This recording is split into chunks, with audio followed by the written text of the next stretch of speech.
월급은 끊겼지만 삶은 다시 시작됐다. 많은 이들이 은퇴를 끝으로 여긴다. 회사 문을 나서는 그날이 삶의 하산이라 생각하고 그 이후의 시간은 덤이거나 소모되는 날들이라 여긴다. 그러나 어떤 이는 그 순간을 시작이라 말한다. 새로운 정체성과 새로운 리듬을 가진 삶.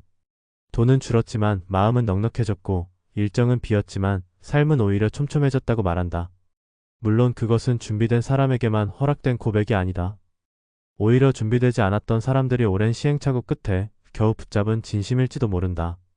두 번째 인생이라는 말은 간단하지만 그것을 진짜 살아내기 위해서는 자신을 내려놓는 용기와 기존 질서에서 벗어나는 혼란을 감내해야 한다. 이 글은 바로 그런 과정을 견디고 살아낸 3명의 은퇴자 이야기를 통해 은퇴 이후 삶의 재구성과 재도약이 어떻게 가능한지를 보여준다. 첫 번째 사례는 68세의 김태호 씨다. 그는 대기업에서 33년을 일했다. 관리직으로 은퇴했고 퇴직 직후엔 그저 편안한 휴식을 꿈꿨다. 그러나 그것은 일주일이 채가지 않았다. 하루 종일 누워서 TV만 보니 마치 내 존재가 소멸되는 기분이더라고요 라는 그의 말은 은퇴의 허물을 고스란히 담고 있었다. 자녀들은 출가했고 아내와의 대화도 점점 줄었다. 그는 그때 처음으로 자신의 일상이 일에 전적으로 의존해 있었다는 사실을 깨달았다. 그런 그는 동네 도서관에서 시니어 대상 톡서 토론 프로그램이 있다는 것을 우연히 알게 됐고 용기 내어 참여했다. 처음엔 어색했지만 점차 그는 사람들과의 교류 속에서 새로운 정체성을 발견했다. 톡서 모임을 통해 글쓰기에도 관심을 갖게 되었고 지금은 한 지역 신문에 칼럼을 기고하고 있다. 내가 아직 생각을 나눌 수 있는 사람이란 걸 알았을 때 다시 사라졌어요 라는 그의 말은 은퇴 후의 시간이 무기력에서 의미로 전환될 수 있음을 보여준다. 두 번째 사례는 67세의 이경자 씨다. 그녀는 60세 정년 퇴임 후 몇 년간은 손주 돌보며 시간을 보냈다. 그러다 어느 날 자신이 너무 투명한 존재처럼 여겨진다는 느낌에 휩싸였다. 젊은 시절 교직에 있었고 늘 누군가에게 필요한 존재였던 자신이 이제는 누구에게도 기대지 않고 조용히 지워지는 것 같았던 것이다. 그러다 동네 복지관에서 진행하는 실버 요가 수업에 참여하게 됐다. 처음엔 체력을 위한 참여였지만 요가 강사와의 대화를 통해 그녀는 자신도 요가를 가르칠 수 있다는 말을 듣게 된다. 무언가에 다시 도전해보라는 권유에 망설였지만 결국 지도자 과정을 밟았고 1년 후에는 시니어를 대상으로 하는 요가 클래스를 직접 운영하게 되었다. 돈은 별로 안 돼요. 하지만 수업이 끝나고 누군가가 저에게 선생님, 오늘 너무 좋았어요 라고 말해줄 때 그게 제 삶을 다시 살아나게 해요 라며 그녀는 말했다. 누군가에게 여전히 의미 있는 사람이 될 수 있다는 경험은 은퇴 이후의 삶을 재정의하는 가장 강력한 힘이다. 세 번째 사례는 70세의 윤상호 씨다. 그는 은퇴 전까지 서울 외곽에서 식당을 운영했다. 자영업자였기에 은퇴라는 개념이 명확하진 않았지만 건강이 나빠지면서 결국 식당 문을 닫았다. 문제는 이유였다. 오랫동안 일만 해왔던 그는 일상의 쓸모가 없어진 듯한 기분을 지울 수 없었다. 지인들의 권유로 공방 수업에 참여했지만 손재주도 없고 관심도 크지 않았다. 그러다 우연히 SNS를 통해 노인 대상 디지털 교육이 있다는 걸 알게 됐다. 그는 컴퓨터는 물론 스마트폰도 제대로 다루지 못했기에 처음엔 조롱받는 듯한 느낌도 받았다고 한다. 하지만 그 수업을 들으며 그는 놀라운 세계를 마주하게 된다. 스마트폰으로 손주와 영상통화를 하고 유튜브에 자신만의 채널을 만들어 은퇴 전 운영하던 식당의 레시피를 정리하기 시작했다. 지금은 구독자가 몇천 명을 넘었고 댓글에는 어머님 이 레시피 정말 최고예요 라는 말이 달린다. 사람들은 내가 노인이라 시대에 뒤처졌다고 하지만 저는 이제 이 스마트폰 덕에 다시 사람들과 연결돼 있어요 라고 말하는 그는 기술을 통해 외로움을 이겨낸 세대의 새로운 표상이었다. 세 사람의 공통점은 모두 의도치 않게 새로운 삶의 방향을 만났다는 데 있다. 계획적으로 준비된 삶이 아니었다. 오히려 우연히 이끈 자리에서 스스로의 가치를 다시 발견했고 거기에서 다시 삶을 짓기 시작했다는 점에서 더욱 현실적이다. 그리고 그 시작은 거창하지 않았다. 톡서 모임 한 번, 요가 수업 한 번, 디지털 강의 한 번. 아주 사소한 참여가 그들의 인생을 다시 궤도에 올려놓았다. 그들의 사례는 우리에게 말해준다. 은퇴란 단절이 아니라 재조정의 시간이며 이전과는 다른 궤적의 삶이지만 그 궤적에도 충분히 의미와 성취가 존재한다는 것을. 가장 중요한 것은 시작하는 용기와 이어가기 위한 일상의 감각이다. 이제 우리는 물어야 한다. 월급은 끊겼지만 삶은 계속된다고 말할 수 있는가? 아니, 오히려 다시 시작됐다고 선언할 수 있는가? 누군가에게 그 말은 비현실적일 수도 있다. 하지만 위에 세 사람처럼 아주 작은 움직임에서부터 시작해 나만의 리듬을 만들어간다면 은퇴는 끝이 아니라 또 다른 출발점이 될 수 있다. 삶이란 본래 그렇게 반복해서 다시 살아내는 것이 아닐까?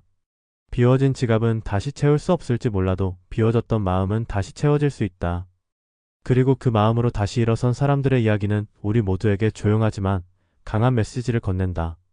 지금 이 순간에도 삶은 다시 시작될 수 있다고. 은퇴 이후의 삶을 어떻게 정의할 것인가? 많은 사람들은 은퇴라는 단어에 무의식적으로 끝이라는 낙인을 찍는다. 사회적 역할의 종결, 경제활동의 중단, 그리고 정체성의 해체. 그러나 앞서 살펴본 3명의 사례처럼 은퇴는 단절이 아니라 전환이며 때로는 더 온전한 자신과 마주할 수 있는 기회가 된다. 전문가의 입장에서 보면 이러한 인생 이막의 성공은 우연이 아닌 몇 가지 심리적, 사회적, 구조적 조건이 맞물릴 때 가능하다. 첫째는 내면적 수용이다. 우리는 대부분 직장 생활을 통해 자기 정체성을 규정짓는다. 회사원, 부장, 교사, 사장이라는 이름표는 개인의 이름보다 더 앞서 불리기도 한다. 이 이름이 사라지면 당연히 혼란이 온다. 하지만 어떤 이들은 이 낯설고 불안정한 시간을 통해 오히려 더 깊이 자신을 들여다본다. 나는 누구였고 지금은 누구인가라는 질문에 성실히 응답할 때 그들은 새로운 정체성을 수용할 수 있는 바탕을 마련하게 된다.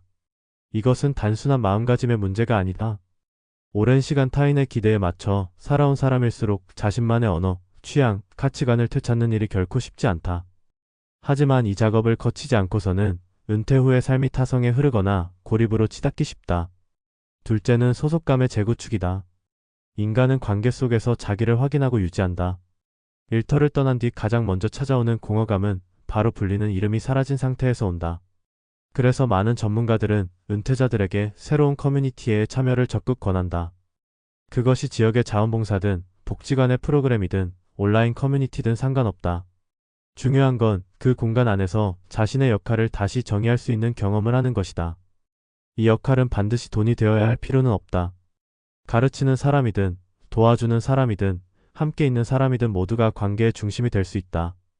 특히 고령사회에 들어선 한국 사회에서는 시니어 세대의 사회적 연결망을 확장하는 일이 개인의 삶뿐 아니라 공동체의 지속 가능성과도 맞닿아 있다. 셋째는 일상의 구조화이다. 직장 생활은 자동적으로 일상의 리듬을 만들어준다. 퇴직과 동시에 그 리듬이 무너지면 인간은 쉽게 무기력해진다.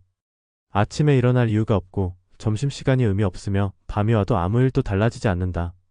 하지만 은퇴 후 성공적인 삶을 살아가는 사람들은 일상을 다시 설계한다. 그것은 매일 같은 시간에 일어나 산책을 하는 것이고 주일에 정기적인 모임에 나가는 것이며 특정 시간에 글을 쓰거나 그림을 그리는 일이다. 이 리듬은 정신 건강과도 깊은 연관이 있다. 일정한 리듬은 불안과 우울을 줄이고 자율감을 회복시킨다. 무엇보다 오늘 하루를 내가 주체적으로 살아냈다는 감각은 은퇴자들에게 아주 중요한 자존감의 근거가 된다. 넷째는 새로운 기술과의 접속이다. 디지털 기술은 젊은 세대만의 것이 아니다. 오히려 디지털 리터러시를 익힌 시니어는 훨씬 넓은 세계와 연결될 수 있다. 정보 접근성은 물론이고 관계의 확장성 면에서도 온라인 공간은 큰 기회를 제공한다. 최근에는 고령층 유튜버나 블로거도 늘고 있으며 시니어 창업 역시 디지털 환경을 기반으로 이루어지는 경우가 많다. 물론 처음엔 어렵고 낯설다. 하지만 이것을 극복하는 순간 은퇴자는 더 이상 시대에 뒤처진 존재가 아니라 새로운 흐름을 스스로 끌어당기는 주체가 된다. 다섯째는 심리적 안전망의 구축이다. 은퇴는 외적인 조건만 바뀌는 것이 아니라 내면에도 거대한 파장을 남긴다. 공허함, 불안, 무가치함, 외로움은 생각보다 집요하게 찾아온다. 따라서 은퇴자는 자신만의 심리적 지지 구조를 마련해야 한다. 가족이든 친구든 상담이든 종교든 혹은 글쓰기와 명상 같은 자기 성찰적 행위든 그 형태는 다양할 수 있다. 중요한 건 자신을 감정적으로 지탱해줄 그 무엇을 갖고 있는가이다. 특히 남성 은퇴자의 경우 감정을 드러내는데 익숙하지 않아 심리적 고립에 빠지기 쉬우므로 의도적으로라도 감정을 표현하고 나눌 수 있는 안전한 장치를 마련하는 것이 필요하다. 마지막으로 쓸모의 재정의가 필요하다. 현대사회는 유용성과 생산성 중심의 가치 체계로 짜여 있다. 그래서 은퇴 이후 자신이 더 이상 쓸모있는 사람이 아니라고 느끼는 이들이 많다. 그러나 쓸모란 단지 경제적 가치에 국한된 것이 아니다. 누군가에게 조언을 해줄 수 있다는 것, 경험을 전수할 수 있다는 것, 곁에 있어줄 수 있다는 것, 그것 모두가 인간의 존재 의미를 구성하는 쓸모다. 이 쓸모를 자신 안에서 다시 발견한 사람은 단순히 시간을 보내는 것이 아니라 삶을 다시 창조해낸다. 결국 은퇴 이후의 삶은 삶을 바라보는 시선의 문제다.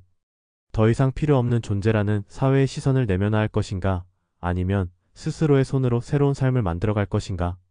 전문가로서 나는 말하고 싶다. 은퇴란 완성이 아니라 과도기이며 그 과도기를 어떻게 견디고 채우느냐에 따라 삶은 이전보다 더 깊어질 수 있다. 물론 쉽지 않다. 준비되지 않은 이들에게 은퇴는 위기고 상실이고 공포다. 하지만 그 속에서 자신만의 언어로 삶을 다시 정의한 이들은 오히려 그 어느 때보다 생기 있게 하루를 살아낸다. 지금 당신이 어디에 있든 무엇을 잃었든 삶은 다시 시작될 수 있다. 그것이 느리더라도 작더라도 의미는 결코 작지 않다. 은퇴 이후의 삶은 여전히 당신에게 속해 있고 아직 쓰이지 않은 문장이 기다리는 미지의 원고와 같다. 문제는 그것을 어떤 마음으로 써 내려갈 것인가다. 당신이 쥐고 있는 그 펜은 여전히 살아있는 가능성이다.